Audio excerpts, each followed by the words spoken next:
30 saksak sa iba't ibang bahagi ng katawan ang tinamo ng 16 anyos na dalagita na pinatay at binalatan pa sa Lapu-Lapu City sa Cebu. Ang city government magbibigay ng 1 milyong pisong pabuya sa sino mang makapagbibigay ng impormasyon tungkol sa mga salarin. Makibalita tayo kay Luan May Rondina ng RTV Balitang Bisdak.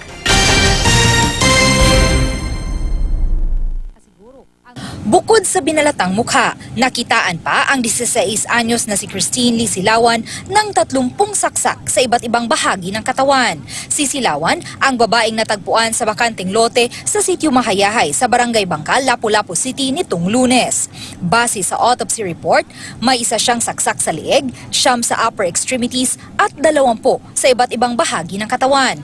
Inaalam pa rin sa ngayon kung ginahasa nga ba ang biktima nang matagpuang wala ng saplot na pang-ibaba.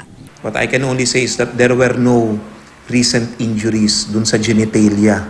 Tinitingnan rin ng crime lab ang posibilidad na nilagyan ng asido ang mukha ng biktima matapos itong binalatan. This was carefully and meticulously done. Kasi tanggal talaga, no?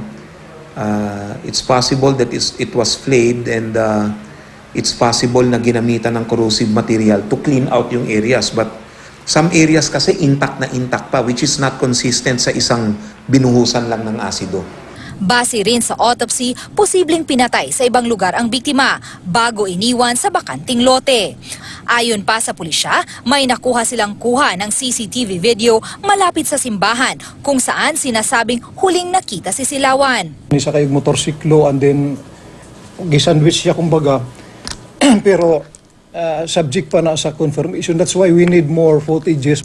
May mga nakitang underwear, ID at iba pang mga gamit malapit sa crime scene, pero hindi raw ito pag-aari ni Silawan. Hinala ng pulisya, paraan lang yon ng mga sospek para guluhin ang investigasyon. Ang Lapu-Lapu City Government magbibigay raw ng 1 milyong pisong pabuya sa sino mang makapagbigay ng impormasyon sa pagkakakilanlan at kinaroroonan ng salarin.